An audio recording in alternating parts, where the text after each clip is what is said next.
The woman who tipped us off to this story calls them pop-up garbage dumps. She does not want to be identified, but she says she's been complaining for the last 15 years about the detritus that collects in areas like this. This is an industrial area near Kennedy and St. Clair, but she says it's not the only one and that nothing ever gets done. I just want it cleaned up. I live here, and this is a neighbourhood. And even if it was just an industrial area, why do we have this? Why do thousands of commuters have to look out the window of a GO train and see this? And the City of Toronto has a motto, clean and beautiful city. Does this match up with that? The resident admits that while some of the garbage has drifted or been blown in, she says there's also illegal dumping of tires, bags of garbage and other debris. And not just here near the tracks. She doesn't like that people have to see garbage as they walk along the sidewalk. In spite of prominent no dumping signs, this big pile is on Kennedy Road. This one is on a side street, but right across from people's homes. Why do we have to see garbage and litter all the time? Why? I mean, we live in a neighbourhood. There are supposedly people who clean this up, systems for that. Why isn't it being done? It's a big city, a growing population.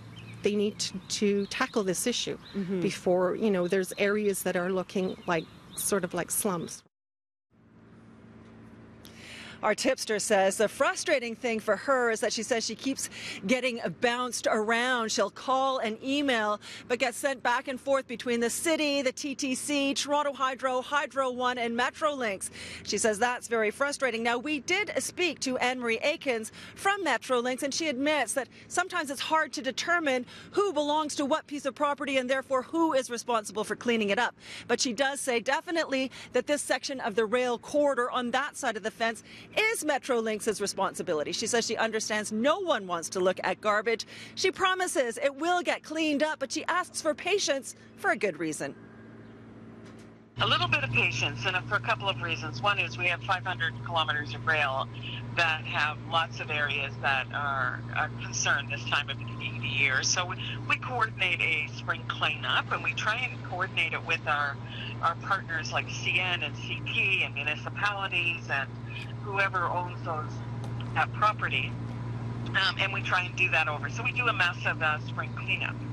Just in the middle, as we're starting our spring cleanup this year, we had a huge windstorm, which distributed garbage and trees and roofing all over our rail corridors right across the region. And so it really increased the amount of cleanup we have to do this spring.